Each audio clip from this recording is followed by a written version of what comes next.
नमस्ते जेमिनी। मैं उम्मीद करती हूँ कि आप सभी अच्छे हैं, अपनी लाइफ में ग्रो कर रहे हैं, प्रोग्रेस कर रहे हैं। Sending you lots of prayers and best wishes from my side. Please take care, stay safe. Will my ex return, इसी टॉपिक पे हम रीडिंग कर रहे हैं। जनरल एंड कलेक्टिव रीडिंग्स के साथ साथ ये एक टाइमलेस रीडिंग भी है। साथ ही 16 till the 29th of February कैसा रहेगा आपके लिए एंड करंट फीलिंग्स आपके पर्सन की, आपके पार्टनर की क्या है, डिटेल में है ये रीडिंग। नेक्स्ट एक्शन क्या है, क्या सोच रहे हैं आपको लेकर के, ये दोनों रीडिंग आपको इसी वीडियो की एंड स्क्रीन पर मिल जाएगी।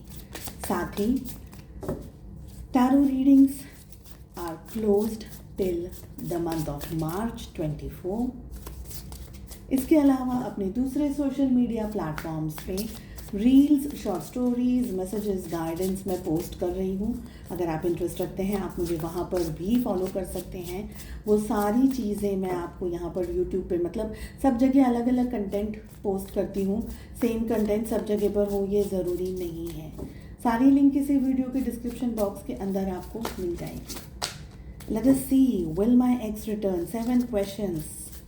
पहला सवाल, आपके और आपके रिलेशनशिप में पास्ट में क्या हुआ था? व्हाट हैपेंड रिलेशनशिप के अंदर?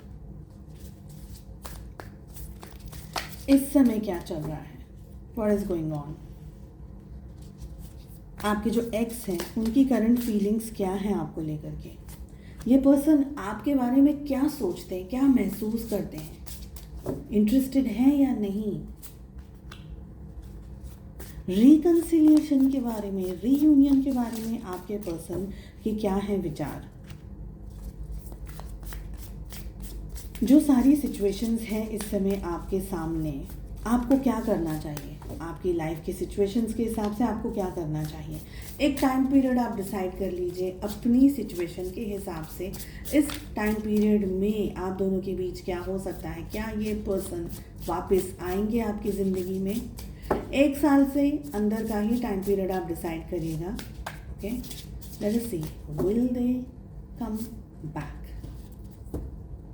क्लैरिफिकेशन की ज़रूरत है तो मैं कुछ कार्ड्स को लूँगी। सबसे पहला सवाल, क्या हुआ था आप दोनों के बीच में पास्ट में?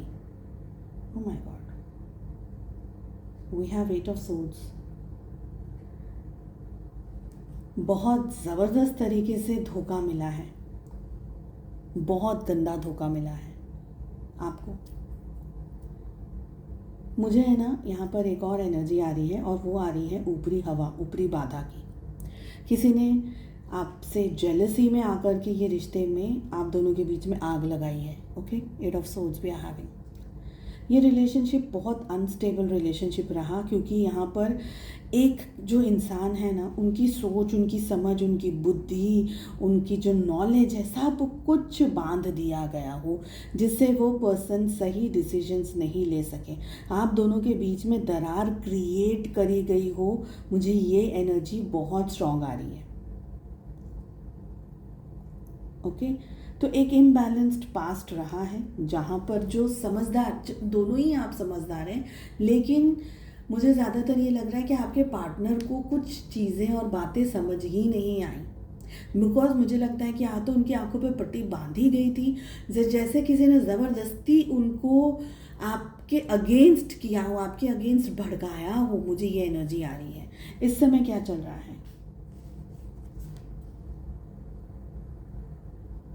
आप दोनों के बीच में बहुत स्ट्रॉन्ग दूरियां हैं, बहुत स्ट्रॉन्ग दूरियां हैं। यहाँ पर बंधेज क्या बोलते हैं? बंधन भाव बोलते हैं ना, बंधेज बोलते हैं। बांध दिया हो दिमाग को, black magic in other words. इस समय क्या चल रहा है? अभी भी प्रभाव है ब्लैक मैजिक का। आसानी से आप दोनों के रिलेशनशिप में, इतना आसान नहीं है इस रिलेशनशिप को स्मूथ करना, क्योंकि आप दोनों के रिलेशनशिप में इस पर्सन के ऊपर या लगातार किया गया है या किया गया है ब्लैक मैजिक, और आप भी उस एनर्जी में नहीं थे कि आप इस बात को या तो समझ सकते या आप कुछ कर सकते, क्योंकि आपकी कोई बात ये पर्सन मानने को ही तैयार नहीं है। 100% मैं तो बोलती हूँ आप सोने के क्यों ना हो, ये पर्सन की सोच इस तरीके से बांधी गई है कि आपको आपकी सारी खूबियाँ इनको दिखती नहीं है, आपका अच्छा व्यवहार इनको दिखता नहीं है, आपकी सुंदरता, आपका जो भी आप हैं, अगर आप एक मेल हैं तो आपका पैसा नहीं दिखता है, कुछ भी नहीं दिखता। इनफैक्ट इनको कुछ दिखता है तो वो सिर्फ गलतियाँ दिखती हैं, आपके अगेंस्ट सब कुछ दिखता है इस पर्सन को, आपके एक्स को। प्रेजेंट में भी ये बहुत ज़्यादा सुधरी हुई हो एनर्जी ऐसा नहीं है। देखिए 8 ऑफ सोर्ड्स, अब 6 ऑफ सोर्ड्स आ रहा है, थोड़ा सा प्रभाव कम हुआ है, हम कह सकते हैं 20%, बट इससे ज़्यादा नहीं, आज भी वही एनर्जी है।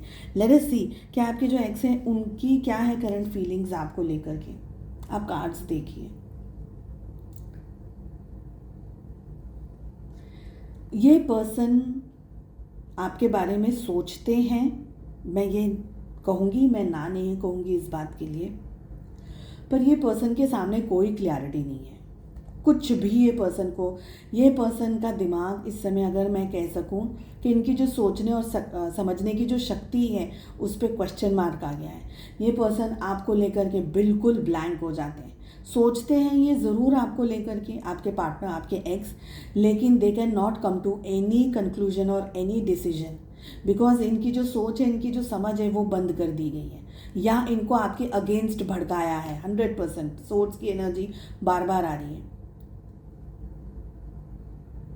कहीं ना कहीं इनको ये लगता है कि कुछ गड़बड़ है, लेकिन क्या गड़बड़ है, क्या प्रॉब्लम है, क्या सिचुएशन के अंदर हुआ है, ये कुछ भी नहीं, कोई क्लैरिटी नहीं है, कोई क्लैरिटी नहीं। ये पर्सन की हेल्थ ख़राब चल रही है because of what ever happened, ठीक है, इनके ऊपर जो भी ये सब उल्टा सीधा काम किया है, ये पर्सन की हेल्थ ख़राब है। ये अपनी लाइफ में सब कुछ शायद अचीव कर रहे होंगे, एक तरीके से पैसा भी अचीव कर रहे हैं, हालांकि मुझे ये कम एनर्जी आ रही है, बट मुझे जो एनर्जी आ रही है, मुझे ये लग रहा है कि ये पर्सन है ना अपनी पर्सनल लाइफ में भी स्ट्रगल कर रहे हैं, बिजनेस में स्ट्रगल कर रहे हैं, काम में स्ट्रगल कर रहे हैं, हेल्थ में स्ट्रगल कर रहे हैं। इन्होंने अगर किसी और से शादी करी हो, किसी और से भी शादी की, वहाँ पर भी प्रॉब्लम्स चल रही है। ओके, ये दिख रहा है। This person is not happy, और ये खुश क्यों नहीं है इस बात का भी इनके पास जवाब नहीं है, क्योंकि कहीं तो कुछ एनर्जी तो जुड़ी हुई है ना, एक रिश्ता तो था ना कभी तो था, भले उसके ऊपर कुछ भी किया हो, बट वो आज भी वो उस हैप्पी एनर्जी के अंदर ये पर्सन आए ही नहीं है। डाउनफॉल जैसा हुआ है। देखिए, डाउनफॉल का मतलब ऐसा नहीं है कि आप बोलोगे यार इनके पास तो करोड़ों रुपए हैं और ये इतनी अच्छी गाड़ियाँ और ऐसे ब्रांडेड कपड़े पहन रहे, तो वो बात दूसरी है। इंसान की जो आत्मा है, उसकी हंसी है, जो उसकी खुशी है, उसका जो शरीर है, मेंटली, फिजिकली, इमोशनली, वहाँ पर सब गड़बड़ चल रही है इस समय। ओके, नेक्स्ट वी हैव कि आपके जो पर्सन हैं वो आपके बारे में क्या सोचते हैं, आपको लेकर के क्या सोचते हैं। मैंने क्या बोला, 5 ऑफ वॉन्ड्स, मैंने बोला आप दोनों के बीच में आग लगाई गई है, आप दोनों के बीच के रिश्ते में कोई नहीं चाहता था कि आप लोग दोनों एक हो सकें। आप दोनों के शादी भी अगर आपकी है सपोज इस पर्सन के साथ में, तो आप लोगों के बीच में स्ट्रॉन्ग कुछ ऐसा काम किया है कि आप दोनों अलग हो जाओ, और हो गए अलग। ओके, ये पर्सन आज भी आपको गलत समझ रहे हैं इस समय भी, और ये आपको सही नहीं समझ सकते, आपको अच्छे से अंडरस्टैंड नहीं कर सकते, आपके बारे में ये अच्छा नहीं सोच सकते। मेरा कहने का मतलब है ये आपके बारे में सोचते हैं, पर ये ज़्यादातर वो चीज़ों के बारे में सोचते हैं कि भाई एक समय पर ये आप ऐसे थे, आपका नेचर ऐसा था, आपका स्वभाव ऐसा था, फिर क्या हो गया कि आप ऐसे बदल गए, और वो जो बदल गए ना, तो वो सारी मिसअंडरस्टैंडिंग जो इनके मन में, दिमाग में बैठ गई है, बिठा दी गई है, वो सब चीज़ों के बारे में सोचते हैं। ये रिकन्सिलिएशन के बारे में क्या सोचते हैं, but I can't believe what the cards are coming. Can you just see 3 of swords. इस पर्सन को कोई उम्मीद नहीं है, सोर्ड्स की एनर्जी आ रही है, वॉन्ड्स की एनर्जी है, व्हाट इज गोइंग ऑन। ये पर्सन को अब कोई भी उम्मीद नहीं है कि आपका और इनका रिकन्सिलिएशन हो सकता है, इनकी कोई उम्मीद नहीं है। जो पर्सन, आपको मैं कार्ड दिखा देती हूँ, आप अपने हिसाब से इस कार्ड को खुद ही समझ लीजिए। आई होप आपको दिख रहा है, ठीक है। ये क्या सोचेगा ऐसी एनर्जी के अंदर, ये पर्सन क्या सोचेगा, आप कार्ड्स देखिए। ये बहुत दुखी है इंसान, ये पर्सन बहुत दुखी है। बेचारे क्या करेंगे, इनकी जो भी जिसने भी उल्टा सीधा सब किया है ना, जिसने भी ये सोचा होगा कि ये पर्सन का शरीर मेरे पास आ गया है, ये पर्सन को मैंने अपने कब्जे में कर लिया है, अपने गिरफ्त में कर लिया है, ये पर्सन की हंसी खुशी सब चली गई है। सॉरी टू से, ये पर्सन बहुत अपसेट है बेचारे, तकलीफ़ में है ये पर्सन। इनको खुद नहीं, आप प्लीज़, मैं रिक्वेस्ट करूँगी, आप सबसे मैं रिक्वेस्ट करूँगी, अगर एक समय पर आपने इस पर्सन से सच में मोहब्बत करी है ना, तो आप ये पर्सन को बिल्कुल भी मत बद्दुआएं मत देना। मैं रिक्वेस्ट कर रही हूँ आपसे, कभी भी बद्दुआ मत देना। इस पर्सन को आपका क्या फ्यूचर है, आपका क्या पास्ट है, आपके बीच में क्या हुआ नहीं हुआ, इनने किसी से शादी की नहीं की, मुझे वो सब नहीं पता है, बट इस पर्सन को बद्दुआ मत देना। ये पर्सन बहुत ज़्यादा ऑलरेडी तकलीफ़ में है, और आपने अगर बद्दुआ दी तो फिर आगे शब्द नहीं है मेरे पास कुछ कहने के लिए। आप भले नो कांटेक्ट में हैं, पर वो पर्सन है, वो है पर्सन।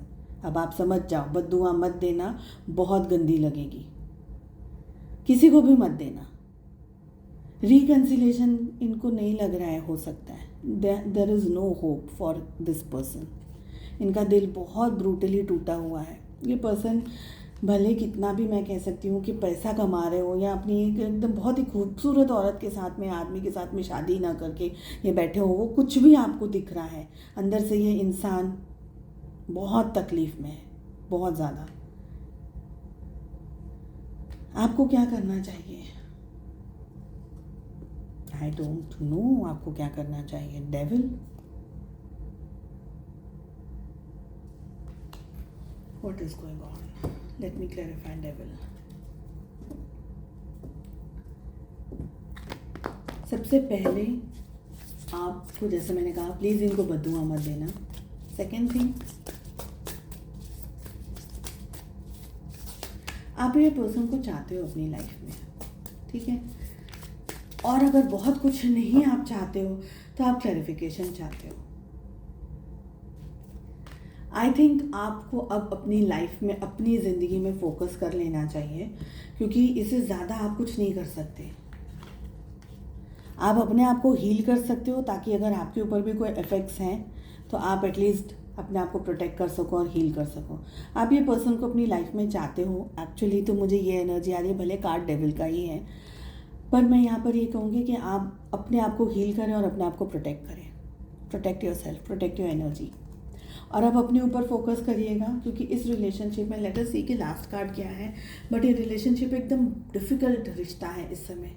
आपके पर्सन बहुत बुरी तरीके से किसी सिचुएशन के अंदर, कोई ऐसी परिस्थिति के अंदर स्टक है कि इनका आपके पास आना बहुत मुश्किल है। लेट अस सी, क्या ये पर्सन आपकी लाइफ में वापस आएंगे, जो भी टाइम पीरियड आपने डिसाइड किया है उसमें?